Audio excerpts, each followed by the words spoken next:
Hello friends, हम लोग SSC CHSL का प्रीवियस ईयर सेल्फ प्रैक्टिस कर रहे हैं, जिसमें 1 जुलाई 2019 का शिफ्ट थर्ड में जो क्वेश्चन पूछा गया था मैथ पेपर का, उसका सॉल्यूशन कर रहे हैं। इसमें हमने दो पार्ट कर दिया। पार्ट 1 में हमने क्वेश्चन नंबर 59 तक कवर किया था। आज क्वेश्चन नंबर 60 से स्टार्ट करते हैं। देखिए क्वेश्चन नंबर 60 अलजेब्रा वाला क्वेश्चन है।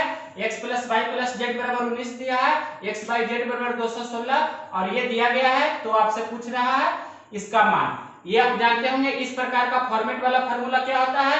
यहाँ पर -3x/z रहता है तभी ये होता है। मतलब हम लोग पहले उस फॉर्म में लिखते हैं, यानी कि x³ + y³ + z³ यहाँ पर होता है -3x/z। तो हमें चाहिए +x/z। तो हम इसमें 4x/z जोड़ देते हैं। तो 4x/z में से 3x/z घटेगा तो x/z मतलब 1x/z आ जाएगा, यानी कि एक छिपा हुआ रहता है। तो सबसे पहले हमने इसे इस फॉर्म में सजाया। अब इतना का फार्मूला आप जानते होंगे। इतना का फार्मूला क्या होता है, देखिए x + y + z into x² + y² + z² -xy - yz - ये होता है इतना का फार्मूला। और ये +4x/z हमने इसमें इसे संतुलित करने के लिए अपने मन से जोड़ा। तो देखिए x + y + z का मान दिया है प्रश्न में 19। तो सबसे पहले 19 हम यहाँ पर लिखेंगे। उसके बाद ध्यान से देखिए x² + y² + z² का मान आपको प्रश्न में नहीं दिया है, तो इसे आप निकाल लेंगे। कैसे निकालेंगे, आपको दिया गया है x + y + z बराबर दिया गया है कितना, 19। तो दोनों तरफ इसका स्क्वायर करेंगे, मतलब इधर भी स्क्वायर करेंगे और इधर भी स्क्वायर करेंगे। तो इसका फार्मूला होता है x² + y² + z² plus 2 × xy + yz + zx। ये आप जानते होंगे 7th क्लास में ही है। 19 का स्क्वायर कितना हो जाएगा, 361। अब ध्यान से देखिए ये हमें निकालना है, इसे ऐसे ही रहने देंगे x² + y² + z² प्लस 2 × इसका मान दिया गया है, देखिए प्रश्न में 114। तो 2 × 114 यहाँ लिखेंगे बराबर 361। अब ध्यान से देखिए 114 दूनी कितना हो जाएगा, 228। तो 228 उधर चला जाएगा, यानी कि x² + y² + z² बराबर हो जाएगा 361 - 2 × 114। इसे हम लिख सकते हैं 361 - 228। तो 361 में से 228 घटा देंगे तो कितना हो जाएगा, 133। 11 में 60 गया 3, 5 में से 2 गया 3, 3 में से 2 जाएगा 1। मतलब इतना का मान कितना चला है, 133। यहाँ पर लिखेंगे 133 माइनस इसका मान x + y + z का मान 114 है। तो माइनस हम दोनों तरफ लगा देंगे तो माइनस वाला वैल्यू कितना हो जाएगा, -114। तो इसे हमने लिख दिया। अब देखिए +4x/z। तो x/z का मान दिया गया है कितना, देखिए प्रश्न में x/z बराबर दिया है 216। तो 4 × 216 हो जाएगा। इसे सिर्फ हल करना है और आंसर आ जाएगा। ध्यान से देखिए यहाँ कितना हो जाएगा, 19। और ये 133 में से 114 घटाइए तो 13 में से 4 जाएगा 9, 2 में से 1 जाएगा तो 1, मतलब ये भी 19 चलाया। और ये 4 × 216 करेंगे तो 864 हो जाएगा, यानी कि 19 × 19 पहले कितना होता है, 361। 361 में कितना जोड़ेंगे, 864 और इसका स्क्वायर रूट करेंगे। तो पहले से जोड़िए, तो 1 और 4 5 हो गया, 6 6 12, हाथ में 1 है, 3 8 11 1 12। 1225 का वर्गमूल कितना होता है, 35। आप जानते होंगे 40 तक स्क्वायर रूट याद रहना चाहिए। ये ऑप्शन नंबर कितना हो जाएगा, ऑप्शन नंबर डी आपके प्रश्न का आंसर हो जाएगा। ये अलजेब्रा का फार्मूला बेस्ड टाइप का एक होता है, उसी का क्वेश्चन था। अब देखते हैं क्वेश्चन नंबर नेक्स्ट, मतलब क्वेश्चन नंबर 60 के बाद देखते हैं क्वेश्चन नंबर 61। क्वेश्चन नंबर 61 क्या बोल रहा है, जो आपके स्क्रीन पर क्वेश्चन नंबर 61 आ चुका होगा। क्वेश्चन नंबर 61 को पढ़िए, हम उससे फिर बताते हैं क्वेश्चन नंबर 61 क्या बोल रहा है। ध्यान से देखिए क्वेश्चन नंबर 61 कह रहा है ए और बी टाइम एंड वर्क वाला क्वेश्चन है, बहुत ही अच्छी क्वेश्चन है क्वेश्चन नंबर 61। ध्यान से देखिए ए और बी एक काम को 25 दिनों में पूरा करते हैं। ए और बी है जो किसी काम को 25 दिनों में पूरा करता है। यहाँ हम टाइम लिख रहे हैं, ए और बी किसी काम को 25 दिन में पूरा करता है। फिर लिखा है बी अकेले उसी काम के 33.1/3% को 15 दिनों में पूरा करता है। तो 33.1/3% का मतलब क्या होता है, आपको ये आना चाहिए। 33.1/3% का मतलब कितना होता है, 1/3। यानी कि बी है जो 1/3 भाग करता है, कितना दिन में करता है, 15 दिन में। तो बी पूरा काम कितना दिन में करेगा? बी पूरा काम करेगा 3 गुना 15 मतलब कितना? 45 दिन में। आप ये जानते होंगे, यानी कि बी काम करता है पूरा कितना दिन में? अकेले 45 दिन में। ए के बारे में पूछ रहा है कि ए जो काम करेगा उसका 4/15वां भाग कितने दिन में पूरा करेगा। तो सबसे पहले 25 और 45 का एलसीएम निकालते हैं, वही हमें बताता है कि टोटल काम कितना है जो। तो 25 और 45 का एलसीएम कितना होगा? 225। अब देखिए इसका एफिशिएंसी मतलब क्षमता निकालेंगे, कार्य क्षमता। तो 25 नंबर 2 25 होता है और 45 बचे 2 25। तो ए का कितना दिन मतलब ए का टाइम निकालेंगे, ए कितना दिन में काम को समाप्त कर सकता है। तो 225 टोटल काम है। ए का क्षमता कितना हो जाएगा? ए और बी मिलकर 9 के क्षमता से काम करता है, बी अकेले 5 के क्षमता से काम करता है। तो जिसका निकालना है उसके क्षमता से डिवाइड कर देते हैं, मतलब ए का क्षमता कितना हो जाएगा? 9 - 5 यानी कि 4। तो एक इतना दिन में काम पूरा कर देगा। लेकिन आपसे पूछ रहा है टाइम ऑफ ए इतना हो गया, लेकिन प्रश्न पूछ रहा है कि ए अपने काम का 4/15वां भाग कितना दिन में करेगा? 4/15वां। तो इसे हल करेंगे 15 15 225, ये 4 से 4 कैंसिल, मतलब कितना दिन में पूरा करेगा? 15 दिन में। ये ऑप्शन नंबर कितना हो जाएगा? Option number A. समझ चुके होंगे, बहुत ही सिंपल सा क्वेश्चन ये था। नेक्स्ट क्वेश्चन की ओर बढ़ते हैं, ध्यान से देखिए। अब ध्यान से देखिए क्वेश्चन नंबर 62 नंबर क्वेश्चन बोल रहा है अगर 9 अंकों की संख्या जो दिया गया है, संख्या क्या है? संख्या है 4 3 x 11 x है, फिर 1 1 है, उसके बाद है 4 5/2 ये दिया गया है। ये संख्या है 9 अंकों वाली जो 88 से विभाज्य है। तो y के सबसे छोटे मान के लिए 3x - 2y का मान क्या होगा? आपसे पूछ रहा है 3x - 2y का मान क्या होगा, जो आपसे पूछ रहा है। तो सबसे पहले ये संख्या है जो कितना से विभाज्य है? 88 से विभाज्य है। तो क्या करना होगा? 88 ये संख्या है जो 88 से विभाज्य है। 88 से विभाज्य है तो इसका 88 का फैक्टर करेंगे तो क्या हो जाएगा? 8 गुना 11। 8 गुना 11 होगा। 88 से विभाज्य होने के लिए ये पूरा संख्या 8 से भी कटना चाहिए और 11 से भी कटना चाहिए। तो सबसे पहले देखते हैं 8 से कटने का नियम क्या होता है कि लास्ट से अंतिम 3 अंक है जो 8 से भाग लग जाना चाहिए। तो पूरा 9 अंकों वाली संख्या जो 8 से विभाजित हो जाती है। तो यहाँ पर हम देखते हैं कि y की जगह पर सबसे पहले कितना? 1 रखेंगे, मतलब y की जगह पर सबसे पहले 1 रखते हैं। तो यहाँ पर कितना हो जाएगा? 5 1 10 मतलब 512। अब इसे 8 से डिवाइड करके देखिए कटता है कि नहीं। तो 8 × 48, 48 3 51 मतलब 3 और 2 8 चौके 32 कट जाता है, यानी कि y की जगह पर कितना हो जाएगा? 1। तो y की जगह पर हम यहाँ पर सबसे पहले कितना लिख देते हैं? y की जगह पर हो गया 1 मान तो हमें प्राप्त हो गया, y का मान 1 आ गया। अब देखते हैं x का मान कैसे निकलेगा जो। तो 11 का विभाज्यता का नियम क्या होता है? सम और विषम स्थानों के अंकों का अंतर, योगफल का अंतर। तो पहले देखते हैं विषम स्थान, मतलब ये 4x 1 फिर 5 और 2 इसे जोड़ेंगे। उसके बाद ये पहले जोड़ लीजिए 4 और x मतलब 4 + x + 1 + 5 + 2 ये हमने किया। और यहाँ पर जोड़ेंगे सम प्लस मतलब सम स्थानों का अंकों का योग, मतलब 3 1 4 हो गया, 3 1 4। उसके बाद ये 4 4 8 हो गया, फिर 8 1 9 हो गया, ये कितना हो गया? 3 1 4 हो गया, फिर 4 4 8 हो गया और 8 1 9 हो गया। तो मतलब यहाँ पर हम डायरेक्ट लिख देते हैं या ऐसे भी लिख देते हैं 3 + 1 + फिर कितना हो गया? 3 1 उसके बाद 4 उसके बाद फिर 1, यानी कि डायरेक्ट हम लिख सकते थे 4 3 7 9 एक ही बार 9 हम लिख सकते थे, लेकिन हमने पूरा जैसे यहाँ लिखा वहां लिख दिया। ये कितना हो गया? 4 1 5 5 10 तो 12 मतलब 12 + x, मतलब ये विषम स्थानों का अंकों का योगफल है, ये सम स्थानों का अंकों का योगफल है। तो दोनों का अंतर कितना आना चाहिए? 0 या 11 से विभाज्य होना चाहिए। मतलब ये 12 + x जो है 12 + x और माइनस कितना 9, इसका अंतर कितना आना चाहिए? 0 आना चाहिए, ये 11 आना चाहिए, या 22 मतलब 22 या 33 मतलब ये सभी से डिविजिबल होना चाहिए। 11 वाला जो उसका अपवर्त होता है या गुणज बोल सकते हैं उससे कटना चाहिए। तो देखिए 12 में से पहले ये इससे हम लिख सकते हैं 12 + x - 9, तो 12 में से 9 जाएगा मतलब कितना? 3 + x बराबर ये सब होगा। तो यहाँ पर x की जगह पर क्या रखें हम कि ये 11 से पूरा कट जाना चाहिए।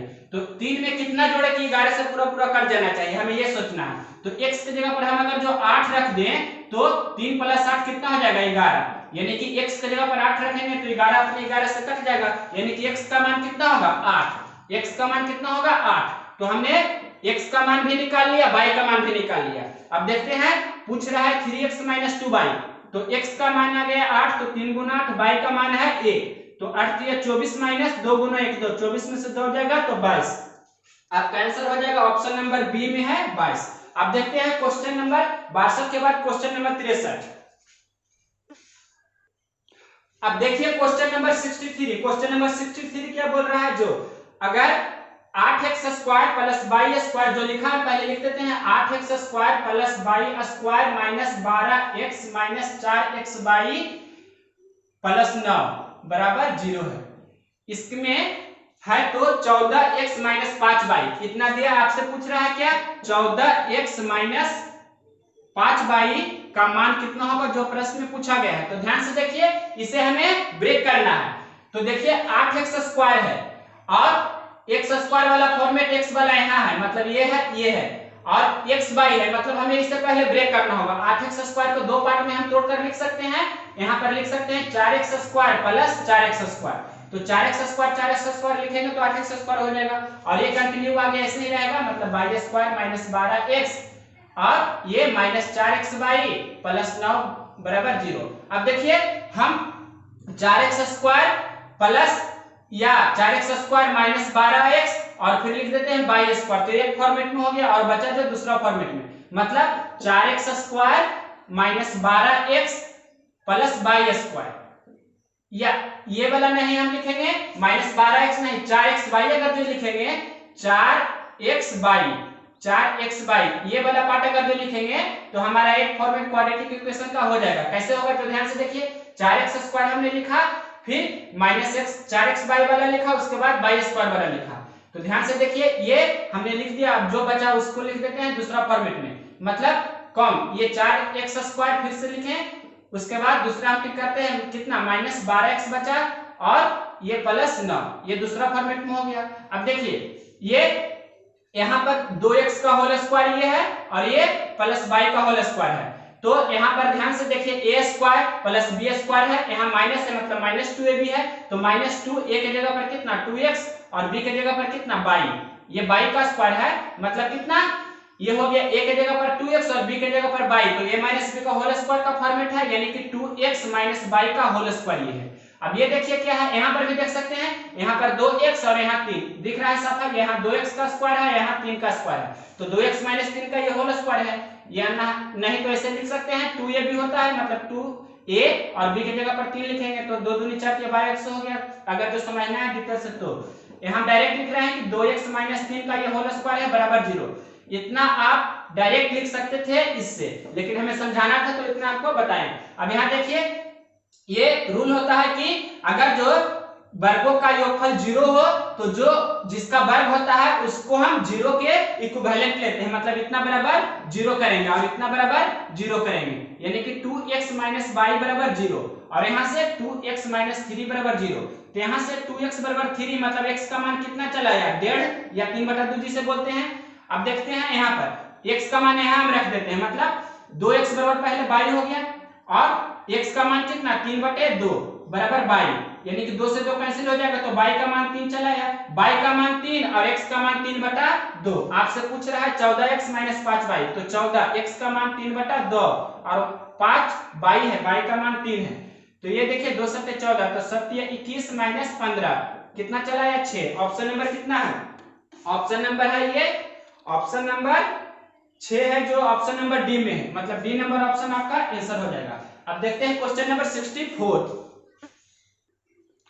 क्वेश्चन नंबर 64 है जो डीआई वाले प्रश्न है, आपने देखा होगा डीआई के हमने अभी तक 2 क्वेश्चन कर चुके हैं। देखते हैं इस क्वेश्चन को, 64 नंबर क्वेश्चन क्या बोल रहा है, ग्राफ आपको दिख रहा होगा, इसमें बोल रहा है पिछले वर्ष की तुलना में 2015 में किस प्रकार के वाहनों ने निर्यात में 32% की वृद्धि की, मतलब ऑप्शन दिया गया है ए नंबर ऑप्शन में कि बी वाले टाइप है, फिर दूसरा ऑप्शन है ई वाले टाइप है, ये ऑप्शन से बनेगा, मतलब किस प्रकार के प्रश्न को कैसे बनाते हैं बाई ऑप्शन, आप जानते होंगे डीआई वाला अधिकतर प्रश्न बाई ऑप्शन बनाते हैं।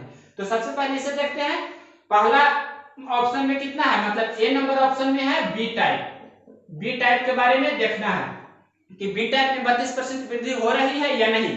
तो बी टाइप में आप देखिए कि 2014 में 25 है और 2015 में 33 है। बी टाइप में ध्यान से देखिए तो बी टाइप में दिख रहा होगा 2014 जो डार्क वाला है या काला भी बोल सकते हैं 25 है, और बी टाइप में ही 2015 वाला है, मतलब जिसे थोड़ा व्हाइट भी बोल सकते हैं, जो 33 है, मतलब 25 है और 33 है। ये 2000 कितना वाला है 14 वाला, और ये 2015 वाला है। ये बी टाइप में हमने लिखा। तो देख रहे हैं कि कितना की वृद्धि हो रहा है, 25 से 33 हो रहा है ना, 25 से 33 हो रहा है, तो कितना प्रतिशत वृद्धि आपको निकालना है, परसेंट वृद्धि निकालना है। 25 से 33 हो रहा है तो कितना की वृद्धि हो रहा है, 8 की वृद्धि हो रहा है, कितना पर 25 पर वृद्धि हो रहा है। परसेंट निकालने के लिए 100 से गुना, ये 25 चौक 100 तो 8 चौके 32%, यानी कि वास्तविक में बी टाइप में ही 32% की वृद्धि हो रही है। ये आपके प्रश्न में दिया गया था। तो ये ऑप्शन नंबर कितना हो जाएगा, ऑप्शन नंबर ए ही आपका आंसर हो जाएगा। मतलब बाई ऑप्शन चेक किया तो पहला ऑप्शन ही हमें आंसर मिल गया, तो आगे 2-3 ऑप्शन दिया उसे चेक करने की जरूरत नहीं है। अब देखते हैं क्वेश्चन नंबर 65।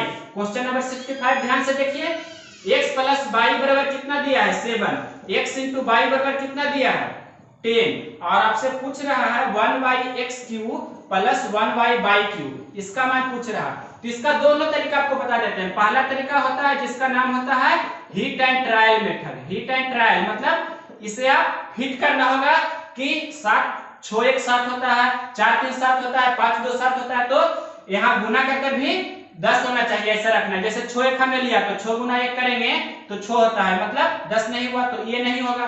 उसी प्रकार हमें 4 3 लेना है, 4 3 लिए तो 4 गुना 3 करेंगे तो 12 होगा, तो ये सूट नहीं हो रहा है। उसके बाद हम यहाँ पर ले लेते हैं 5 2 7 होता है, मतलब x के मान 5 y के मान 2, तो यहाँ 5 गुना 2 10 हो रहा है, मतलब x के जगह पर 5 और y के जगह पर 2 हम ले सकते हैं। तो यहाँ 1/5 के क्यूब हो जाएगा और 1/2 का क्यूब हो जाएगा, तो 1 ये कितना हो जाएगा 125, और 1/2 का क्यूब 8।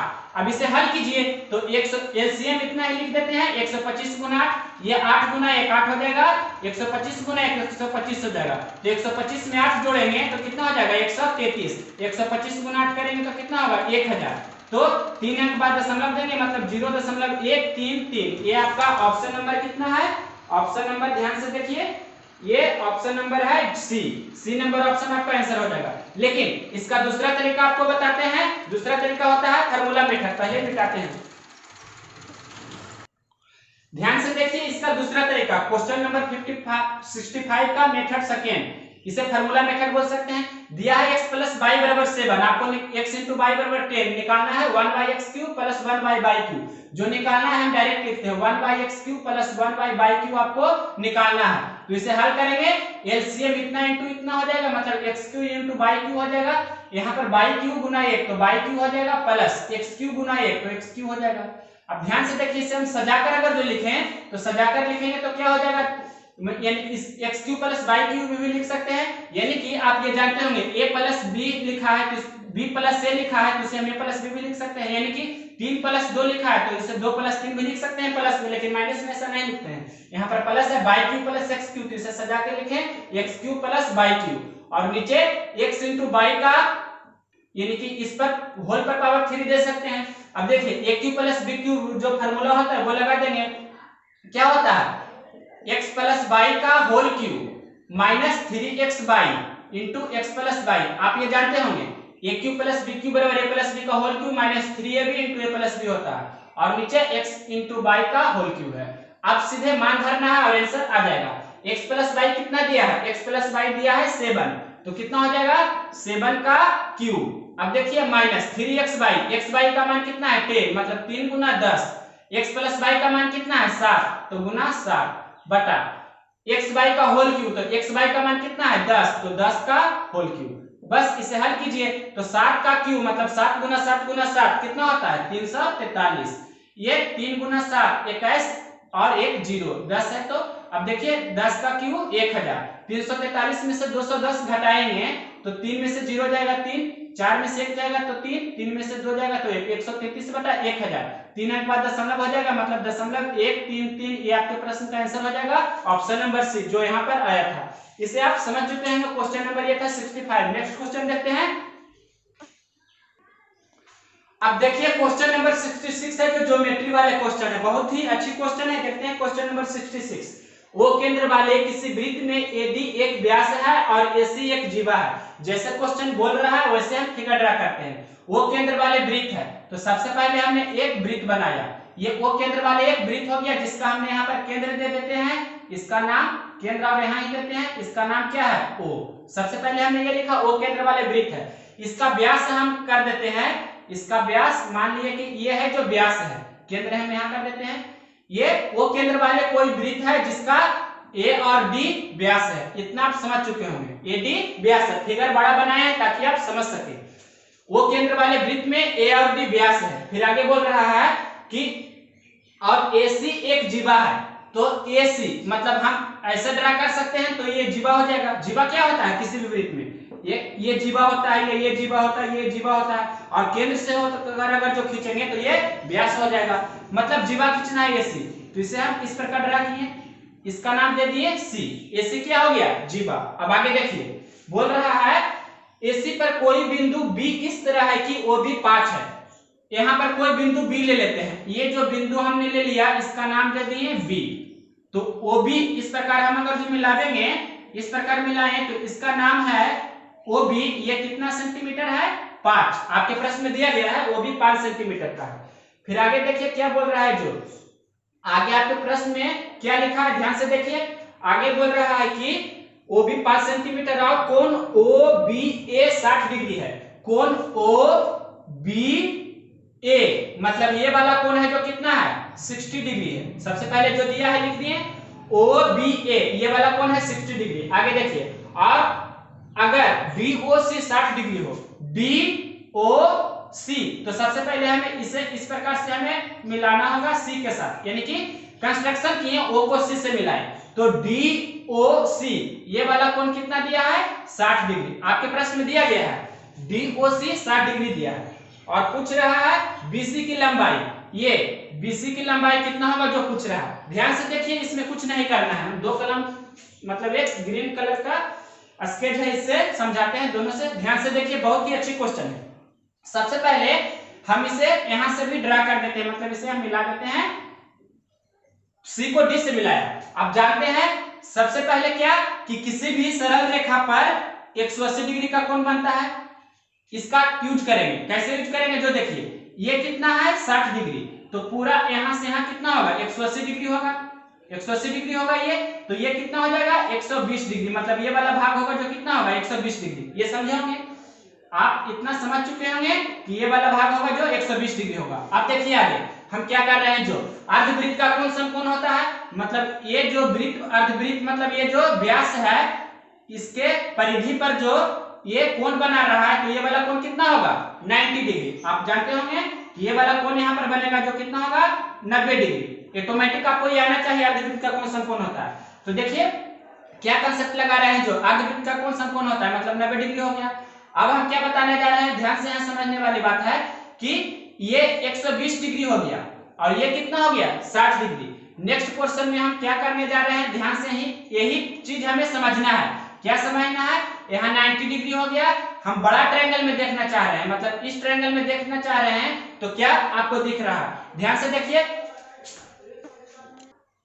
ध्यान से देखिए इस क्वेश्चन को। अब लास्ट हो रहा है ये क्वेश्चन, इसमें क्या कह रहे हैं, जो यहाँ पर आप जानते हैं कि ये त्रिज्या है और ये भी त्रिज्या है। सबसे पहले आपको आना चाहिए कि ये वृत्त का व्यास एडी व्यास है, तो व्यास ये व्यास हो गया, पूरा एडी व्यास हो गया, तो यहाँ से यहाँ इसका हाफ त्रिज्या होता है, ये भी त्रिज्या हुआ, इतना आप जानते हैं। तो इस ट्रायंगल में हम अगर जो देखें, इस ट्रायंगल में देखना चाह रहे हैं, तो इसमें एक कोण 60 डिग्री आपके प्रश्न में दे दिया गया है, तो ये दोनों कोण आप जानते हैं कैसे निकाल सकते हैं। देखिए किसी भी त्रिभुज में दो कोण बराबर होते हैं, तो बराबर कोण के सामने वाली भुजा बराबर होती है। समद्विबाहु त्रिभुज के प्रॉपर्टीज आप ये जानते होंगे कि ये दोनों कोण बराबर है, तो इस कोण के सामने वाली भुजा ये और इस कोण के सामने वाली भुजा ये, या बराबर कोण के सामने वाली भुजा बराबर होती है, आप जानते हैं। तो इस त्रिज्या के सामने वाली कोण कौन होगा, ये वाला कोण होगा, और इस त्रिज्या के सामने वाले कोण कौन होगा, ये कोण होगा। टोटल कितना होता है 180 डिग्री होता है ट्रायंगल में। इस ट्रायंगल में कितना 180 डिग्री होगा, 180 डिग्री में से 60 डिग्री पहले से ये कोण दिया गया है, तो कितना बचा 120 डिग्री, मतलब ये दोनों कोण तो बराबर है, मतलब इसे x माने इसे x माने, तो कितना हो जाएगा 2x प्लस 60 बराबर कितना 180 डिग्री। अब ध्यान से देखिए हम यहाँ पर से 2x बराबर कितना निकाल सकते हैं, 180 में से 60 घटा देंगे तो 120, यानी कि x बराबर 60, यानी कि ये दोनों कोण 60 डिग्री का होगा, आप जानते हैं, मतलब ये कोण 60 डिग्री का हो गया और ये कोण 60 डिग्री का हो गया।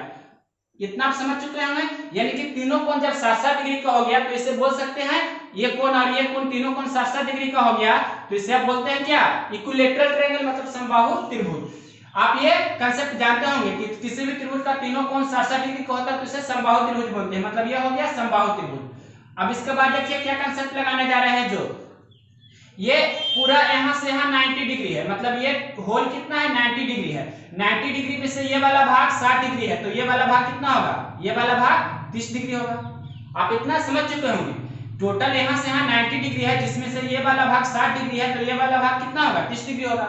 अब इसी ट्रायंगल में हम खाली देखना है, बस इसी ट्रायंगल में सिर्फ देखना है, तो देखिए ध्यान से, ये वाला भाग कितना 120 डिग्री है, ये वाला भाग 120 डिग्री है और ये वाला भाग 30 डिग्री है तो ये वाला कोण कितना होगा, मतलब इस ट्रायंगल में हम देखना चाह रहे हैं तो किसी भी ट्रायंगल में तीनों कोणों का योगफल 180 डिग्री होता है जिसमें से 120 और 30 दो कोण दिया है, मतलब 120 और 30 150 हो गया, यानी कि 180 में से 150 हम घटा देंगे, 180 में से 150 घटा देंगे तो कितना होगा 30 डिग्री, यानी कि ये वाला कोण हमने निकाल लिया 30 डिग्री।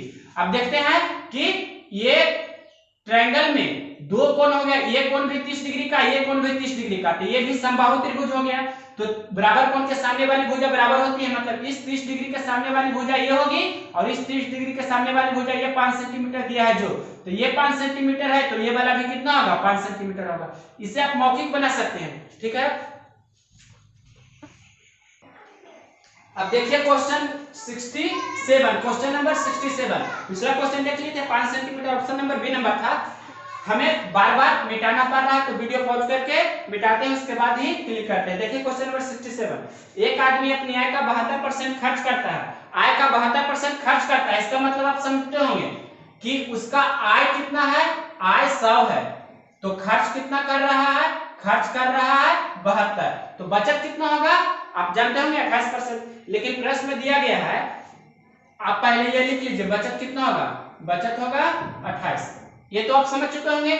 72% खर्च दिया है, 72% प्रश्न में खर्च दिया है तो 72% खर्च दिया है तो 72% को 72/100 लिखते हैं, मतलब जो हर में होता है वह कुल को दिखाता है, मतलब कुल आय 100 है, 72 खर्च करता है तो 100 में से 72 घटाएंगे तो 28 होगा, तो 28 बचाता है। आगे देखिए क्या बोल रहा है, अगर उसकी आय 28% बढ़ जाती है, आय में 28% की वृद्धि हो रही है प्लस 28%, तो ये कितना हो जाएगा 28% वृद्धि, मतलब किसी भी संख्या में x% वृद्धि तो 100 प्लस x% लिखते हैं उसे, तो 100 गुना 128/100, मतलब ये कितना हो जाएगा 128, आप ये जानते हैं। आगे देखिए क्या बोल रहा है, उसकी खर्च 25% बढ़ जाता है, खर्च है जो भी 25% बढ़ जाता है, 25% बढ़ जाता है तो 72 का 25% कितना होगा, 72 का 25% मतलब 25/100, तो 1 ये 4 लिख सकते हैं, मतलब 18 चौक 72, यानी कि 18 रुपये बढ़ जाता है तो 72 और 18 जोड़ेंगे 25% बढ़ जाता है, मतलब 18 रुपये बढ़ जाता है तो 72 और 18 जोड़ेंगे यानी कि कितना हो गया 72 88 10 90, यानी कि 90 रुपये हो जाता है खर्च उसका। तो आगे देखिए 128 रुपये में से 90 रुपये खर्च कर देता है तो बचाता है कितना, ये घटावेंगे 8 में से 0 तो 8 हो गया, 12 में से 9 जाएगा तो 3, मतलब 38 रुपया वह बचाता है। तो प्रश्न में पूछ रहा है कि उसकी बचत में कितने % की बढ़ोतरी या कमी होगी। ये आप समझते होंगे कि 72 + 18 हमने कैसे लिखा, अगर ये नहीं समझे किसी का दूसरा तरीका हम बता रहे हैं, 72 में 25% की वृद्धि तो 72 गुना 125/100 पैसे भी कर सकते हैं, तो 25 × 25 से 25 चौक 100, ये 18 चौक 72, तो 18 × 25 90 डायरेक्ट आ गया, आप जैसे भी बना ले। अब देखिए बचत पहले 28 था और हो गया 38, मतलब 28 से 38 हो गया तो क्या हुआ वृद्धि हुआ, यानी कि परसेंट वृद्धि कितना हो जाएगा 10 की वृद्धि हुआ है, कितना पर 28 पर, तो 10/28 गुना 100, इसे हल कीजिए तो मतलब कितना 28 में 1000 से आप भाग देंगे तो कितना हो जाएगा, देखिए 28 × 96 से 28 या 88 या 84 जैसे भी लगाइए 88 84 होगा, आप ये भाग देकर बना सकते हैं, 16 होगा 0।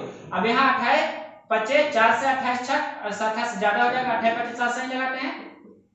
अब यहाँ ध्यान से देखिए ये 20 हो जाएगा, दशमलव देंगे 0, मतलब 28 से 96 से 35.7% लगभग आ रहा है, तो इतना क्या हो जाएगा वृद्धि 35.60% की वृद्धि या बढ़ोतरी। ऑप्शन नंबर कितना है? Option number B. Option number B आपका आंसर हो जाएगा। देखते हैं क्वेश्चन नंबर 68।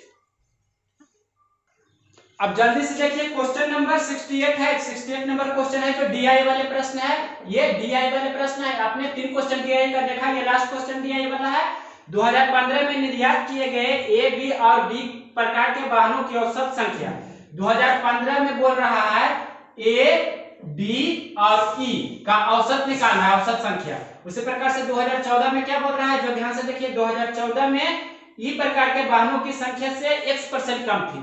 ई प्रकार के वाहनों की संख्या से x% की कम थी, वही x का मान निकालना है। तो 2015 में ए कितना है? 2015 में ए कितना है? 35। डी कितना है? 2015 में बी वाले पहले ए क्या क्या है? ए, बी और डी। ए, बी और डी। तो बी वाले देखिए कितना है? बी वाला है 33 और डी वाले कितना है? डी वाले है 55। इसे पहले ऐड करेंगे तो कितना हो जाएगा? 5 3 8 और 5 13, हाथ में 1, 5 3 8 3 11 1 12, मतलब 123। इसका औसत निकालना है। औसत मतलब क्या होता है? योगफल बटा संख्या। आप जानते होंगे औसत मतलब होता है योग बटे संख्या। तो योगफल कितना आ गया? 123 और 1 2 3 है तो बटा 3, ये कितना हो जाएगा? 3 चौक 12, मतलब 41 चलाया। और यहाँ देखिए 2014 में ई कितना है? 2014 में देखना है ई वाले, तो ई वाले में जाइए और 2014 वाला, 2014 वाला मतलब डार्क वाला जो है, तो कितना है? 50, यानी कि 41 से 50, यानी कि 50 से 41 हो गया। कितना परसेंट की कमी हुआ 2015 में? जो पूछ रहा, तो कितना परसेंट की कमी? 9 की कमी हुआ कितना पर? 50 पर। प्रतिशत कमी आपको निकालना है, कितना परसेंट की कमी हुआ जो, तो 9 की कमी हुआ 50 पर, परसेंट निकालने के लिए गुना 100, तो 50 दूनी 100, यानी कि 18% की प्रतिशत कमी हुई। x% की कमी मतलब 18% की कमी। ऑप्शन नंबर कितना है? Option number A. Next question देखते हैं। क्वेश्चन नंबर 68 के बाद क्वेश्चन नंबर 69। ध्यान से देखिए, इसे जल्दी से मिटाकर हम बता रहे हैं, अब वीडियो पॉज नहीं करते हैं। देखिए क्वेश्चन नंबर 69। क्वेश्चन नंबर 69 क्या बोल रहा है? जो cot थीटा बटे, क्वेश्चन लिखने में कुछ टाइम ज्यादा लॉस होता है, देखते हैं फिर भी। 1 minus sine theta into sec theta plus tan theta, ये आपके प्रश्न में दिया गया है, इसका सॉल्यूशन करना है। तो ध्यान से देखिए, बहुत ही सिंपल है, इसे बनाना है। तो कैसे बनाते हैं? जो cot थीटा को क्या लिखेंगे? cos थीटा बटे साइन थीटा, बस 2 स्टेप में बन जाएगा, इसमें कुछ नहीं रखा। ये 1 माइनस साइन थीटा है, 1 minus sine theta into sec theta को क्या लिखते हैं? 1 बटा cos थीटा। टेन थीटा को क्या लिखते हैं? साइन थीटा बटे cos थीटा। इतना स्टेप आप समझते होंगे। तो ध्यान से देखिए, इसमें कुछ नहीं करना है। ऊपर तो cos थीटा बटे साइन थीटा रहेगा ही, और नीचे क्या होगा? नीचे ये 1 माइनस साइन थीटा होगा। इसे देखिए हल करेंगे तो cos थीटा एलसीएम हो जाएगा, और ऊपर में 1 प्लस साइन थीटा हो जाएगा। अब आप इतना समझ चुके होंगे कि इतना बटा 1 भी लिख सकते हैं, ये गुना में है। तो 1 minus sine theta into 1 plus sine theta क्या होता है? 1 ए स्क्वायर माइनस बी स्क्वायर, यानी कि 1 का square minus sine square theta हो जाएगा। नेक्स्ट स्टेप हम लिखते हैं, ऊपर cos थीटा बटे साइन थीटा, ये तो लिखेंगे ही, और नीचे क्या हो जाएगा? 1 माइनस साइन स्क्वायर थीटा। यहाँ 1 का स्क्वायर भी लिख सकते हैं, तो 1 का स्क्वायर 1 हो जाएगा बटे cos थीटा। और ये 1 माइनस साइन स्क्वायर थीटा क्या होता है? cos square theta. तो हम यहीं पर आगे एक लाइन और लिख रहे हैं, या इसी स्टेप को आगे बढ़ा देते हैं। ऊपर cos थीटा बटे साइन थीटा है, और बटा जो मेन है, फिर ये 1 minus sine square theta, formula होता है cos स्क्वायर थीटा बटे cos थीटा। अब इसे हल कीजिए, cos स्क्वायर थीटा बटे cos थीटा, तो ये 1 से कैंसिल हो जाएगा, मतलब यहाँ ये cos थीटा है, तो कितना हो गया? जो देखिए ध्यान से, cos थीटा बटे साइन थीटा, और ये नीचे में एक cos थीटा रह गया। ये आप कैंसिल नहीं अगर जो करेंगे तो इसे हम ऊपर भेज देते हैं, मतलब cos थीटा बटे ये cos स्क्वायर थीटा। बस इसे हल कीजिए, जैसे हल करना है आप। तो cos थीटा से एक cos थीटा कैंसिल हो जाएगा, यहाँ पर एक cos थीटा और है, तो ये cos थीटा से cos थीटा कैंसिल हो जाएगा। या 2 cos थीटा ऊपर है तो cos स्क्वायर थीटा ऊपर भी, cos स्क्वायर थीटा नीचे भी, तो ये कैंसिल हो जाएगा। मतलब ऊपर 1 बचा, नीचे sin थीटा, मतलब 1 बटा sin थीटा, इसी को बोलते हैं cosec थीटा, मतलब sin थीटा का व्युत्क्रम या reciprocal cosec theta. Option number कितना है? ऑप्शन नंबर ए आपके प्रश्न का आंसर हो जाएगा। पहले से मिटाते हैं, उसके बाद बताते हैं। अब देखिए क्वेश्चन नंबर कितना? Question number 70। क्वेश्चन नंबर 70 क्या बोल रहा है? जो क्वेश्चन नंबर 70 बोल रहा है, 3 संख्याएं हैं, अगर उनमें से किन्हीं 2 के औसत को तीसरी संख्या में जोड़ दिया जाए तो 177, 163 और 138 योगफल आएंगे। तो दी गई संख्याओं में सबसे बड़ी और सबसे छोटी संख्या का औसत क्या है? तो तीन संख्या कौन है जो हमें पता नहीं है। तो तीनों संख्या जो है, तीन संख्याएं हैं, ये तीनों संख्याएं को हम अगर जो कुछ मान ले ए बी सी या एक्स वाई जेड, कुछ भी मान सकते हैं, एक्स वाई जेड ही मानते हैं। तीनों संख्या है जो एक्स वाई जेड है। तो क्या बोल रहा है, जो देखिए किन्हीं दो के औसत को तीसरी संख्या में जोड़ा जाए। तो किन्हीं दो के औसत को, तो जैसे ये दोनों का औसत कितना होगा, y प्लस जेड बटा 2, ये होता है। तीसरी संख्या जो बचा x, इसमें जोड़ा जाए, मतलब x, इस प्रकार से। तो आप समझ चुके होंगे मतलब क्या हम कर रहे हैं, जो मतलब लास्ट दोनों संख्या का औसत हमने लिया, तो पहली संख्या में जोड़ रहे हैं, मतलब x प्लस ये दोनों का औसत कितना होगा, y प्लस जेड बटा 2, इस प्रकार हमने किया। तो कितना जोड़कर आता है, जो पहला दिया है 177, ये हो गया। उसी प्रकार से नेक्स्ट अगली बार हम करेंगे, हम अगर जो आपकी बार ये दोनों को जोड़ते हैं, ये दोनों का औसत लेते हैं और इसमें जोड़ते हैं, यानी कि x प्लस वाई बटा 2 और तीसरी संख्या बचा z, मतलब z में हमने जोड़ा, तो ये जोड़कर कितना आता है, ये जोड़कर आ रहा है 163। उसके बाद तीसरा वाले में आपकी बार हम लोग x और z को जोड़ेंगे, तो बचेगा तीसरी संख्या y, मतलब x प्लस जेड बटा 2, मतलब दो संख्याओं का औसत और एक संख्या बचा y, तो y को हम लोग जोड़ते हैं, तो ये जोड़कर आ जाता है आपके प्रश्न में कितना, 138। बस ये दिया गया है, तीन समीकरण आपको दिया गया है, x y z का मान निकालना है, आंसर होगा। देखिए इसे हल करेंगे तो कितना हो जाएगा, ये 2x plus Y plus Z, ये 2 गुना 177 कितना हो जाएगा, 7 दूनी 14 और 17 दूनी 34 1 35। इसे इक्वेशन 1 हमने मान लिया। इसे हल करेंगे तो ये कितना हो जाएगा, x प्लस वाई प्लस ये 2 यहाँ चल जाएगा, मतलब 2z बराबर 2 गुना 163 कितना हो जाएगा, 326। ये इक्वेशन 2 हो गया। इसे हल करेंगे, x प्लस जेड प्लस 2 गुना वाई, 2y हो जाएगा, इसे गुना कीजिए, 2 गुना 138, तो 8 दूनी 16, 13 दूनी 26 1 27, इक्वेशन 3 हो गया। अब इक्वेशन 1, 2 और 3 तीनों को हम लोग जोड़ते हैं, मतलब ऐसा करने पर क्या रिजल्ट आता है, जो देखिए 2x 1x और 1x कितना हो गया, 2x 1x 3x और 1 4x। इसी प्रकार से y को भी जोड़ेंगे तो 1y 1y 2y हो गया और 2y 4y हो गया, मतलब x भी 4x हो गया, y भी 4y, z देखिए 1z 2z मतलब 3z हो गया और 1 4z, यानी कि तीनों को जोड़ेंगे तो 4 कॉमन ले लेंगे तो x plus y plus z, इस प्रकार से हमें प्राप्त हो जाएगा 4x plus 4y plus 4z होगा, तो 4 हमने कॉमन लेकर लिखा। और यहाँ अगर जो जोड़ेंगे 354 को और फिर जोड़ेंगे 326 को और 276 को, तो जोड़िए 4 6 10 6 16, हाथ में 1 है, फिर जोड़ेंगे 5 2 7 7 14 1 15, फिर भी हाथ में 1 है, 3 3 6 2 8, हाथ में 1 बाकी 9 हो गया। अब इसे 4 से इसे कैंसिल कर दीजिए, तो 4 दूनी 8 1 और 5, तो कितना हो जाएगा 15, मतलब 4 तिया 12, 3 है, फिर 3 6, मतलब 4 नंबर 36, यानी कि x plus Y plus Z कितना चला आया, x plus Y plus Z का मान कितना आ गया 239। इतना आप समझ चुके होंगे। इसे इक्वेशन हमने 4 मान लिया। अब देखिए x हमें निकालना है, y निकालना है और z निकालना है। तो कैसे निकालेंगे, x निकालना हमें है तो y प्लस जेड जितना है उसे हम घटा देंगे।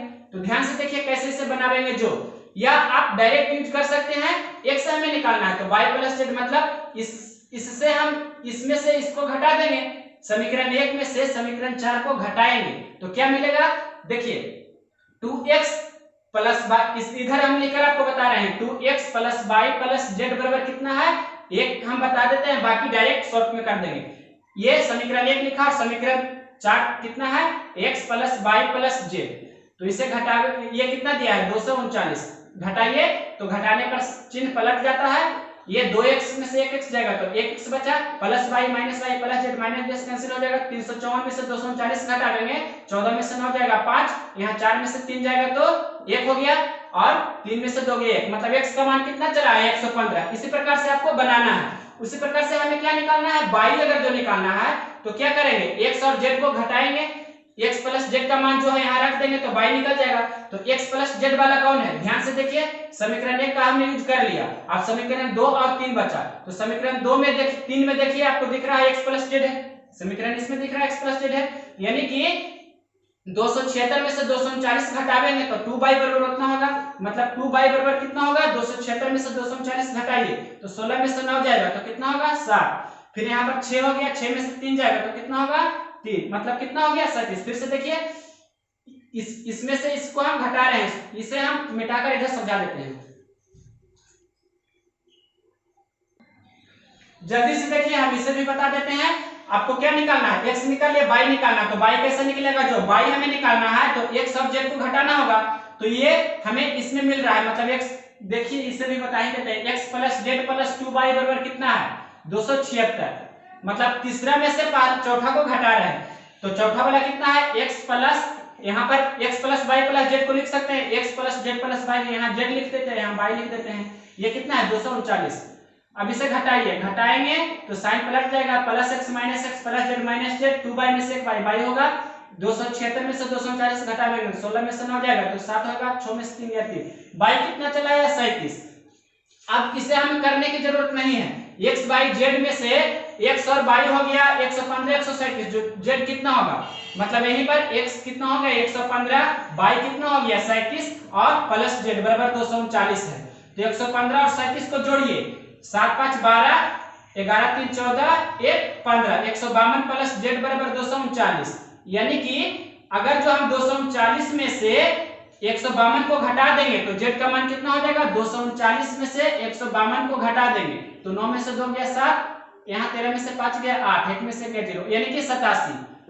ये आपको सबसे पहले निकालना था, ये कैसे निकाले आप समझे, x और y निकाल लिए तो x plus y plus z 239 था, x का मान रख दिया 115, y का मान रख दिया 37, तो z निकल कर आ गया 87। अब क्या पूछ रहा है, जो देखिए प्रश्न में पूछ रहा है आपसे, दी गई संख्याओं में से सबसे बड़ी और सबसे छोटी का औसत कितना है, तो इसमें ये तीनों में सबसे बड़ी, ये सबसे बड़ी है और ये सबसे छोटी है, तो दोनों का औसत निकालना है, मतलब 115 और 37 दो संख्या है तो बटा 2, औसत मतलब क्या होता है, योगफल बटा संख्या, ये आपको निकालना है औसत, तो औसत निकाल रहे हैं, ये दोनों का जोड़े और बटा 2 संख्या है तो बटा 2, इसे हल करेंगे, 7 5 12, 11 3 14, 1 15, 152 बटा 2 तो कितना हो जाएगा 76 दूनी 152 होता है। आपके प्रश्न का आंसर कितना हो जाएगा, जो पूछ रहा था कितना चलाया 76, ये ऑप्शन नंबर कितना है, ऑप्शन नंबर ए है। अब जल्दी से 3 क्वेश्चन आ रहा है, खत्म करते हैं इसे। देखिए question number 71, question number 71 geometry का क्वेश्चन है, अच्छी क्वेश्चन है। त्रिभुज एबीसी में एबी भुजा पर एक बिंदु डी इस तरह है, पहले त्रिभुज एबीसी हम लोग ड्रा कर देते हैं, ये ट्रायंगल हमने बनाया जिसका नाम है क्या एबीसी, हम यहाँ पर अगर जो ए दे दिए तो इसे बी लिखेंगे, इसे सी लिखते हैं। सबसे पहले हमने ये किया, एबीसी एक ट्रायंगल हमने ड्रा किए, उसके बाद देखिए क्या बोल रहा है, एबी भुजा पर एक बिंदु डी इस तरह है कि बीडी दो है, एबी पर कोई बिंदु डी है, डी हमने इस प्रकार मान लिया, यहां पर मान लेते हैं डी, तो दिया है प्रश्न में कि बीडी बराबर 2, मतलब बीडी यहां से यहां की लंबाई कितना दिया है 2, ये 2 हो गया 2 सेंटीमीटर। आगे देखिए डीए बराबर 3 सेंटीमीटर, डीए मतलब यहां से यहां की लंबाई कितना दिया है 3, यहां से यहां 2 है, बीडी 2 और डीए 3 है, जो दिया है लिख दिए। आगे देखिए बीसी पर एक बिंदु ई इस तरह है कि डीई समानांतर एसी है, बीसी पर कोई बिंदु ई लेना है, बीसी पर कोई बिंदु हमने मान लिया कि यहाँ कोई बिंदु है, जरूरी नहीं है कि दोनों का बीसी का मिडिल पॉइंट होना चाहिए, आगे पीछे भी ले सकते हैं, हम यहाँ पर भी ले सकते हैं, यहाँ पर भी ले सकते हैं, ये मिडिल पॉइंट नहीं, ये ई एक कोई बिंदु है, तो डी को ई से मिला देंगे सबसे पहले, तो डीई समानांतर एसी हो गया, ये आपके प्रश्न में दिया है कि डीई समानांतर एसी है, और दिया है एसी 4 सेंटीमीटर है, एसी मतलब ये लंबाई है जो कितना है 4 सेंटीमीटर है, एसी 4 सेंटीमीटर है। आगे देखिए एसी 4 सेंटीमीटर है, तो त्रिभुज बीडीई का क्षेत्रफल अनुपात समलंब चतुर्भुज एसीईडी का क्षेत्रफल का अनुपात क्या होगा, जो पूछ रहा है, मतलब ये ट्रायंगल बीडीई जो पूछ रहा है हम लिख देते हैं, क्या पूछ रहा है, area of triangle BDE, triangle किसका बीडीई, और अनुपात मतलब बटा क्या पूछ रहा है, समलंब चतुर्भुज एसीईडी, समलंब, समलंब का नाम दिया है, समलंब चतुर्भुज का नाम क्या दिया है एसीईडी, इसका रेशियो क्या होगा जो पूछ रहा है। ध्यान से देखिए ये बहुत ही अच्छी क्वेश्चन है, आप जानते हैं क्या कि ये पूरा कितना हो गया, पूरा 2 और 3, अगर जो बड़ा ट्रायंगल में हम देखें तो कितना हो गया 5, अब यहाँ से यहाँ की लंबाई कितना हो गया, 5 सेंटीमीटर हो गया। आप ये जानते होंगे। टोटल कितना हो गया, 5 सेंटीमीटर हो गया। तो इस ट्रायंगल में हम देखना चाह रहे हैं पहले, मतलब ये छोटा ट्रायंगल क्या, BDE, इस ट्रायंगल के बारे में अगर जो देखें तो क्या होगा, इसका एरिया निकालेंगे तो 2 का स्क्वायर कितना हो जाएगा, 4। अब बड़ा ट्रायंगल जो है, बड़ा ट्रायंगल का एरिया हम अगर जो निकालेंगे, इस बड़ा ट्रायंगल का एरिया कितना हो जाएगा, 5 का स्क्वायर 25। बड़ा ट्रायंगल का एरिया 25 हो जाएगा। तो बड़ा ट्रायंगल का एरिया जो है, मतलब इसका ये वाला जो हम बताए ABC, यहाँ पर लिख भी देते हैं एरिया ऑफ ट्रायंगल ABC, इसके बारे में बोल रहे हैं। तो इसका एरिया कितना हो जाएगा, 5 का स्क्वायर मतलब 25। आपसे पूछ रहा है ये समलंब चतुर्भुज, मतलब ये समलंब चतुर्भुज जो है ACED, इसका एरिया पूछ रहा है आपसे। इसका एरिया क्या होगा, टोटल ABC जो ये ट्रायंगल है बड़ा ABC, इसमें से इसे हम घटा देंगे तो इसका एरिया निकल जाएगा। तो टोटल एरिया कितना हो गया, 25 में से ये वाला हम घटा देंगे, ये वाला भाग, इसका एरिया घटा देंगे तो 25 में से 4 घटाएंगे तो 21। यानी कि आपका रेशियो क्या चला है, त्रिभुज BD का एरिया चला है 4, और इसका ये समलंब चतुर्भुज जो है इसका एरिया कितना चला है, 21। मतलब 4/21 को 4:21 लिख सकते हैं। ऑप्शन नंबर फर्स्ट, ये नंबर ऑप्शन आपका आंसर हो जाएगा। क्वेश्चन नंबर 72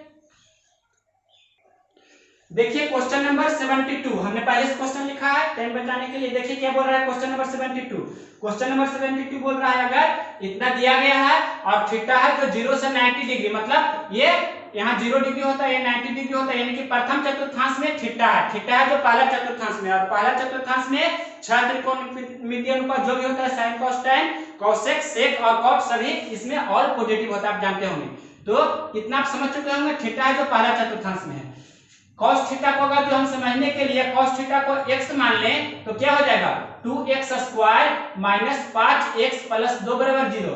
अब ये बीजगणित का द्विघात समीकरण हो गया, इसे हल कीजिए तो इसे हम लिख सकते हैं 2x square minus x minus 4x plus 2 बराबर 0। इसका फैक्टराइजेशन किए इधर, या हम यहाँ पर लिख सकते हैं 4x और यहाँ लिख सकते हैं x, बात बराबर है।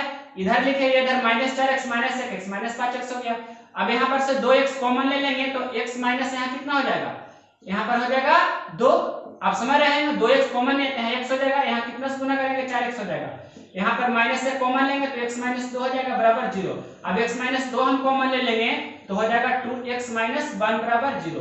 तो यहाँ पर से इतना बराबर 0 करेंगे या इतना बराबर 0, तो x माइनस 2 बराबर 0 करेंगे तो x का मान 2 आएगा। यहाँ से 2x माइनस 1 बराबर 0 करेंगे तो 2x बराबर 1, x का मान 1/2। x किसको माने, cos थीटा को, यानी कि cos थीटा बराबर 2 चला आया और दूसरा cos थीटा बराबर कितना चला आया, 1/2। तो cos थीटा का मान तो कितना से कितना के बीच होता है, आप जानते हैं cos थीटा का मान कितना से कितना के बीच होता है, 0 से 1 के बीच। आप ये जानते होंगे, तो 2 तो ये तो नहीं होगा, तो cos थीटा का मान 1/2 होगा। तो cos में किसका मान 1/2 होता है, आप जानते हैं cos 60 1/2 होता है, cos 60 डिग्री, यानी कि थीटा का मान कितना हो गया 60 डिग्री। तो यहाँ 60 डिग्री रखेंगे, मतलब cosec 60 डिग्री और प्लस cot 60 डिग्री। तो देखिए sin 60 कितना होता है, sin 60 होता है √3/2। ये स्क्वायर में पूछ रहा है कि ऐसे ही पूछ रहा है, cosec theta plus cot theta, बस इतना ही पूछ रहा है। तो cosec 60 sin 60 होता है √3/2, तो cosec 60 होगा 2/√3। उसी प्रकार से cot 60, तो tan 60 होता है √3, तो cot 60 कितना होगा 1/√3। इसे हल कीजिए तो 2/√3 1/√3, या एलसीएम लेंगे तो √3 हो जाएगा, 2 + 1 यहाँ लिखेंगे मतलब कितना 3/√3। 3 में कितना है, 2 को √3 है, इसको लिख सकते हैं √3 गुना √3 मतलब 3 होगा, और नीचे एक √3, ये कैंसिल हो जाएगा, मतलब ऊपर में √3 सिर्फ बचा, यही आपका आंसर हो जाएगा, यानी कि √3 आपका आंसर हो गया, option number C. Next question देखते हैं 73। देखिए क्वेश्चन नंबर कितना 73। क्वेश्चन नंबर 73 ध्यान से देखिए क्या बोल रहा है। जो क्वेश्चन नंबर 73 कह रहा है 4360 रुपए की राशि को 3:4:5:8 में ABCD में बांटा जाना था, लेकिन गलती से 1/3 1/4 1/5 1/8 के अनुपात में बांट दिया गया। तो ऑप्शन दिया है, इसके अनुसार आपको बनाना है। तो सबसे पहले कितना राशि है, राशि है 4360 रुपया। राशि कितना है 4360, मतलब 4360 रुपया। तो सही में क्या बांटा जाना था और गलत में क्या बांटा जाना था, दोनों का आपका रेशियो दिया है। सही में बांटा जाना था उसका रेशियो दिया है 3 4 5 8, मतलब 3:4:5:8। ये ABCD है, ABCD। उसी प्रकार से गलत में ABCD है, उसका रेशियो क्या दिया है जो देखिए, मतलब 1/3, 1/4, 1/5, 1/8, ये आपके प्रश्न में दिया है। तो सबसे पहले सही में कितना ABCD को मिला और गलत में कितना ABCD को मिला, जो हमें निकालना होगा। ये आपके प्रश्न इतना दिया गया है। तो ये देखिए 4 3 7 5 12 8 20, 20 हो गया। मतलब टोटल की तुलना टोटल से करेंगे, मतलब 43 60, 43 60 बटा कितना होगा 20। अगर जो A का निकालना है तो गुना 3 करेंगे, B का निकालना है तो गुना 4 करेंगे, C का निकालना है गुना 5 करेंगे, D का निकालना है गुना 8 करेंगे। इस प्रकार से यानी कि सबसे पहले इतना का तुलना इतना से करेंगे तो कितना हो जाएगा 218। यानी कि इसमें 3 गुना 218, A का मान कितना चलेगा, मतलब प्रत्येक में हम अगर 218 से गुना करेंगे तो बारी बारी से सबका मान चला जाएगा। ABCD का मान आप निकाल सकते हैं। तो 218 गुना 3 कीजिए तो 18 तिया 54 और 18 तिया 54 और 2 तिया 6, 654 हो गया किसका, A का मान। उसी प्रकार से B का निकालिए, हम और बड़ा लिखते हैं कितना 654। आप ये समझ चुके होंगे किस प्रकार हमने 654 निकाला जो, यानी कि 20 यूनिट का वैल्यू 4360 था, 4360 से हमने 20 में भागा दिया तो कितना चला गया 218। A का निकालना है तो 218 में 3 से गुना किए तो 18 3 54 2 3 6 हो गया A का। B का निकालेंगे तो कितना 218 गुना 4 करेंगे, 18 चौक 72, 4 दूनी 8, 872 हो गया। C का निकालना है तो 218 में 5 से गुना करेंगे तो 18 5 90 और 5 दूनी 10, मतलब 1090।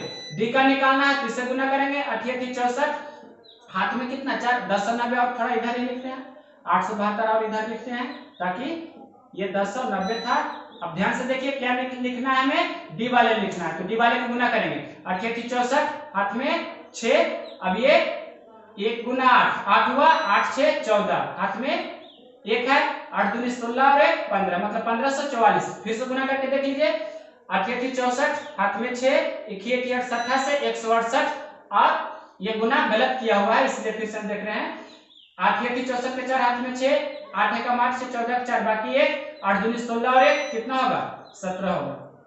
यही कैलकुलेशन में गलत होगा तो गलत बन जाएगा, मतलब कितना 1744। ये सही वाला हम निकाल लिए, गलत वाला निकालिए। तो गलत का पहले रेशियो निकालना होगा, 3 4 5 8 का एलसीएम कितना होगा जो, तो 4 और 8 का एलसीएम तो 8 होगा, तो 8 3 24 25 20 से, मतलब 120 से हमें प्रत्येक पद में गुना करना होगा। 1/4 गुना 120, इस प्रकार से हमें गुना करना होगा प्रत्येक पद में। तो हमें सबसे पहले उसका रेशियो निकाल पाएंगे। तो रेशियो आप निकालिए, तो रेशियो कितना होगा 40 दिया 20 से, इस प्रकार से ये कितना होगा 30 चौके 20 से, मतलब 40 रेशियो 30। उसी प्रकार से ये 24 25 20 से, मतलब 24 चलाया। उसी प्रकार से ये 15 20 से 15 चलाया, यानी कि 1/3 1/4 1/5 1/8 था। इसे रेशियो में हमने सजाया तो इतना चलेगा 40 30 24 15। अब यहाँ ध्यान से देखिए ये टोटल जोड़ेंगे तो कितना होगा 40 30 70, 24 15 39, 24 15 39 हो गया। तो 70 39 जोड़ेंगे तो 70 30 100 और 9 109, मतलब टोटल कितना चला आया, टोटल आ गया 109, मतलब 109 चला आया टोटल।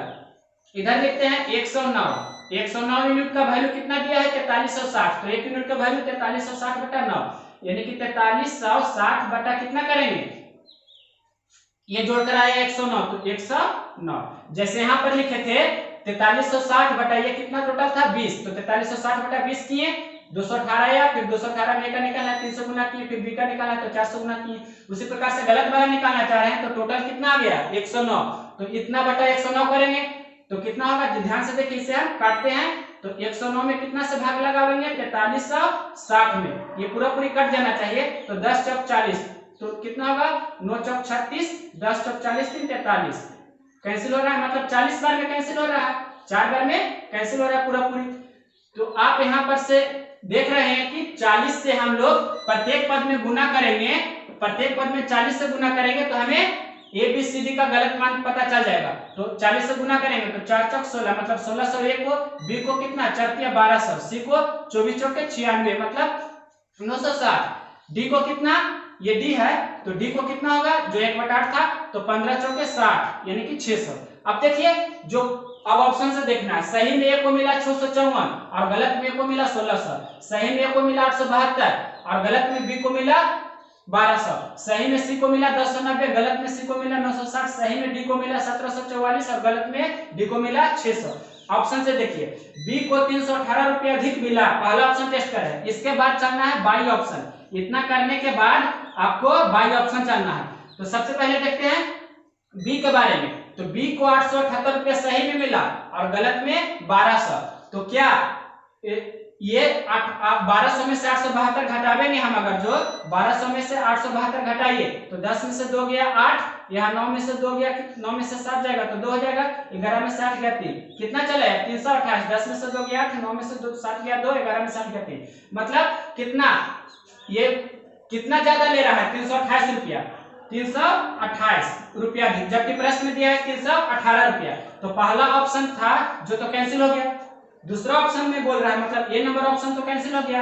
आगे देखिए, सी को 132 रुपया कम मिले, सी को देखना है। सी ये वाला है 1090 और सी यहाँ है 960। तो सी को 100 मतलब 1090 में से कितना घटा देंगे 960। 1090 में से 960 घटाएंगे तो क्या पाइएगा, 9 में से 6 3 मतलब 130। तो कितना मिला कम, ये कितना कम मिला 130 कम मिला, 130 कम मिला, जबकि आपके प्रश्न में दिया है कितना 132 कम मिला।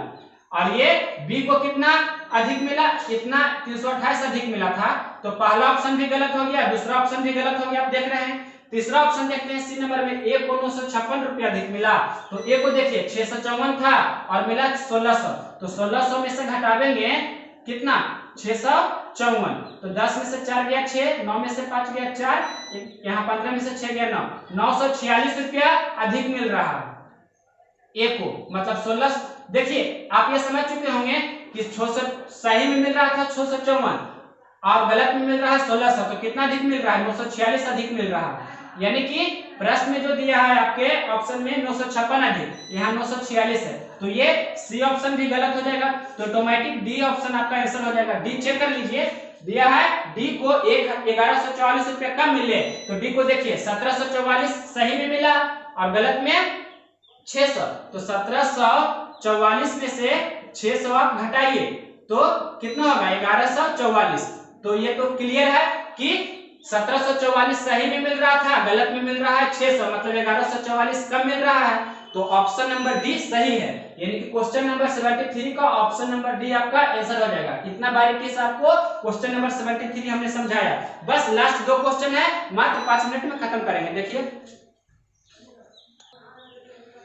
ध्यान से देखिए, क्वेश्चन नंबर 74 नंबर क्वेश्चन बनाने के बाद एक क्वेश्चन और है त्रिकोणमिति का, फिर खत्म। देखिए ये सिंप्लीफिकेशन वाले क्वेश्चन है। तो सिंप्लीफिकेशन वाले क्वेश्चन को आप किस प्रकार से बनाते हैं और हम कैसे बता रहे हैं, ध्यान से देखिए। ये सिंप्लीफिकेशन जिसे हिंदी में बोलते हैं सरलीकरण, सरलीकरण वाले प्रश्न है जिसे बोर्डमास के नियम से बनाते हैं। बोर्डमास के नियम से बनाते होंगे, मतलब भी फॉर कर्ली ब्रैकेट या भी फॉर जिसे रेखीय कोष्ठ बोलते हैं, बी आप जानते होंगे, बी से ब्रैकेट उससे ऑफ, बी से डिवीजन, मतलब कार्य क्रिया पीछे भाग तब गुना तब जोड़ घटाओ, हिंदी में बोले तो मतलब इसका यूज करके बनाना है। तो जहां भी प्लस माइनस फॉर्मेट दिखे उसे एक ग्रुप में बनाइए। तो यहाँ पर प्लस दिख रहा है, यहाँ पर ये प्लस है और यहाँ ये माइनस है। तो माइनस के जो आगे है, माइनस के जो आगे है उसे एक ग्रुप में बना दिए और प्लस के जो आगे है मतलब इतना दूर ये वाले भाग को एक ग्रुप हमने बना दिया। और ये बचा जो प्लस की इधर ये जो बचा इसे एक ग्रुप में हमने बना दिया। तो 3 ग्रुप हुआ, तीनों को हल कीजिए, आप कैलकुलेशन कीजिए, आंसर आ जाएगा। तो सबसे पहले इसे ही हल करते हैं, देखिए ध्यान से, या बारी बारी से हल कर सकते हैं। देखिए पहले इससे ही पहला ग्रुप को ही हल कर देते हैं। तो क्या हो जाएगा, इसे हल करेंगे तो क्या मिलेगा आपको, पहले ऑफ की क्रिया करना होगा, मतलब 3/4 ऑफ मतलब क्या होता है गुना। तो 3 3 9/16 हो गया, मतलब 3/4 गुना, अगर जो भागा है तो कितना हो गया 9/16 हो गया और गुना 4/3 है। अब यहाँ देखिए भागा 9/16 है, तो भागा को गुना में करेंगे तो 3/4 गुना 9/16 तो 16/9 होगा गुना 4/3, मतलब ये 3 से 3 4 से 4 कैंसिल हो जाएगा। मतलब पहला ग्रुप ये था, ये दूसरा ग्रुप है और ये तीसरा ग्रुप है। तो पहला ग्रुप को हल किए तो कितना मान चला आया 16/9, तो 16/9 हमने लिखा। उसके बाद प्लस है तो प्लस लिखेंगे। दूसरा ग्रुप को हल कीजिए, 5/2 भागा 2/5 ऑफ 5/4। इसे हम अगर जो यहीं पर 5/4 लिख दें तो और ज्यादा आपको क्लियर रहेगा। यहाँ लिखा है 5/4, ये एक ग्रुप में हो गया, मतलब ये दूसरा ग्रुप था। इसे हल कीजिए तो पहले ऑफ की क्रिया करेंगे, मतलब 5/2 भागा 5, ये कितना हो जाएगा, ये ऑफ मतलब गुना हो गया, तो 5 से 5 कैंसिल हो जाएगा, 2 दूनी 4 मतलब कितना 1/2। और ये भागा है तो भागा को गुना में करेंगे तो 2/1 होगा, ये 2 से 2 कैंसिल हो जाएगा मतलब 5/1 मतलब 5। तो दूसरा ग्रुप का हमने हल किए तो कितना मान चला आया 5, तो प्लस है तो इसके बाद 5 लिखेंगे, फिर माइनस है तो माइनस लिखेंगे। तीसरा ग्रुप को हल करेंगे तो तीसरा ग्रुप को हल करेंगे तो ऑफ मतलब गुना होता है, इसे हल कीजिए 2 तिया 6 कितना हो जाएगा 5, यहाँ 1 हो गया 1 गुना 5 5/9, तो 2/3 तो ये पहले से है, 2/3 पहले से है, प्लस ये कितना हो गया 5/9, इसे हल कीजिए तो यहाँ 9 है, यहाँ भी 9 बनाने के लिए 3 से गुना करेंगे तो यहाँ भी 3 करना होगा, मतलब 3 दूनी 6 और 5 यानी कि 6/9 और 5/9 कितना होगा 11/9। तो तीसरा ग्रुप को हमने हल किया तो 11/9 होगा। किस प्रकार हमने हल किया आप समझ रहे होंगे, पहला ग्रुप दूसरा ग्रुप तीसरा ग्रुप को बारी बारी से हल किया और उसका कैलकुलेशन कर देंगे। तो 16/9 में से 11/9 जाएगा तो 2/9 पहले होगा और ये +5 है, इसे हल कीजिए तो कितना हो जाएगा, ये इसे आप ऐसे भी लिख सकते हैं 5 पूर्णांक 2/9, तो 9 × 5 = 45 और 2 कितना हो जाएगा, कुछ गलत हुआ है, क्या गलत हुआ है 16/9 में से 11/9 जाएगा तो 5/9 होगा, 16 में से 11 जाएगा तो 5 होगा, मतलब क्या होगा 5/9 + 5, तो इसे लिखेंगे 5 पूर्णांक 5/9, तो 9 × 5 = 45 और 5 50/9। आपके ऑप्शन नंबर कितना है 50/9, 50/9 है ऑप्शन नंबर बी। बस ये आंसर हो गया आपका क्वेश्चन नंबर 74 का। लास्ट क्वेश्चन देखते हैं 75, फिर खत्म होगा। ये लास्ट क्वेश्चन है क्वेश्चन नंबर 75। लास्ट क्वेश्चन देखिए ध्यान से, tan a tan 13 tan 37 tan 45 tan 53 tan 77। आप एक नियम जानते होंगे ये कि tan a * tan b, tan a * tan b बराबर 1 होता है। कब 1 होता है, जब a और b दोनों को जोड़कर 90 डिग्री हो तब। इस कंसेप्ट का यूज करके इसे बनाते हैं। तो tan 13 * tan 77 दोनों को जोड़ेंगे तो 77 13 जोड़ेंगे तो 77 3 80 10 90, मतलब ये दोनों का मान 1 हो गया। उसी प्रकार से tan 37 * tan 53, तो 37 और 53 दोनों का जोड़कर कितना होता है 90, तो इसका मान भी 1 हो गया। और tan 45 का मान भी 1 होता है, तो ऊपर में कितना हो गया 1 × 1, तो नोमिनेटर मतलब अंश में तो 1 हो गया, आप समझे होंगे इतना, मतलब 1 × 1 इसे लिख सकते हैं या डायरेक्ट 1 लिख सकते हैं। ये देखिए 2 cosec स्क्वायर 60 डिग्री, तो sin 60 कितना होता है, sin 60 होता है √3/2, sin 60 होता है √3/2, तो sin स्क्वायर 60 कितना होगा, sin स्क्वायर 60 कितना होगा, इसका स्क्वायर 3 और इसका स्क्वायर 4, तो इसका उल्टा होता है cosec स्क्वायर 60, sin स्क्वायर 60 3/4, तो cosec स्क्वायर 60 कितना होगा 4/3, ये आप समझे होंगे पोस्ट। उसके बाद देखिए cos स्क्वायर 60, तो cos 60 होता है 1/2, तो उसका स्क्वायर कितना होगा 1/4 माइनस 3 cos 60 मतलब 3 × 1/2 प्लस 2, इसे हल कीजिए बस आंसर आ जाएगा। ध्यान से देखिए अंश में 1 × 1 × 1 हो गया, ये 4 दूनी 8/3 हो गया, और इसे हल कीजिए अंदर वाले को तो 1/4 लिखा है, 1/4 माइनस 3/2 है और प्लस 2/1 है। बस इसे हल करना है, आपको आंसर पाना है। इसे हल करेंगे तो क्या आएगा, देखिए नेक्स्ट स्टेप करते हैं 1/8/3 इंटू एलसीएम कितना हो जाएगा 4 और 2 का एलसीएम 4 हो जाएगा। यहाँ ध्यान से देखिए 1 माइनस 2 दूनी 4, यहाँ 3 दूनी 6 हो जाएगा, प्लस 1 चौक 4 तो 4 दूनी 8। अब देखिए 8 1 9, 9 में से 6 घटा देंगे तो कितना होगा 3, मतलब 3/4, तो कितना हो गया 8/3 तो पहले से था, और इसे हल करें तो कितना चला 8 1 9 में से 6 घटा देंगे तो 3/4, इसे हल करेंगे तो आप क्या पाइएगा 3 से 3 कैंसिल हो जाएगा, 4 दूनी 8, आंसर कितना चला आएगा 1/2, तो 1/2 आपके ऑप्शन में ऑप्शन नंबर ये 1/2 हो गया, 1/2 ऑप्शन नंबर कितना है 1/2 ऑप्शन नंबर है डी। देख लेते हैं फिर से, ठीक अब हमने खत्म कर दिया, ये 1/2 हो गया ऑप्शन नंबर बी, मतलब क्वेश्चन नंबर 75 का ऑप्शन नंबर बी आंसर हो जाएगा। जो 1 घंटा का वीडियो लगभग ये हो चुका होगा, क्वेश्चन नंबर 75 तक हमने कवर कर दिया। ये था 1 जुलाई 2019 का तीसरा शिफ्ट में, मतलब इवनिंग शिफ्ट में जो क्वेश्चन पूछा गया था वो। तो मेरा यह वीडियो देखकर बताइएगा, कमेंट कीजिएगा, अगर जो वीडियो अच्छा लगा हो तो इसे लाइक कीजिएगा और शेयर कीजिएगा। हम लोग नेक्स्ट वीडियो में मिलेंगे जिसमें 1 जुलाई 2019 का सेकेंड शिफ्ट वाले या फर्स्ट शिफ्ट वाले क्वेश्चन लेकर आएंगे। हम लोग नेक्स्ट वीडियो में मिलते हैं, तब तक आप ये वाला वीडियो, मतलब ये जो वीडियो है पार्ट 2 में रहेगा, पार्ट 1 में हमने 59 तक मतलब 9 क्वेश्चन कवर किया था, यही 1 जुलाई 2019 का तीसरा शिफ्ट वाले क्वेश्चन का। तो ये वाला वीडियो रहेगा जो पार्ट 2 में रहेगा, इसी का क्वेश्चन नंबर 60 से कंटिन्यू है। ठीक है, हम लोग नेक्स्ट वीडियो में मिलते हैं।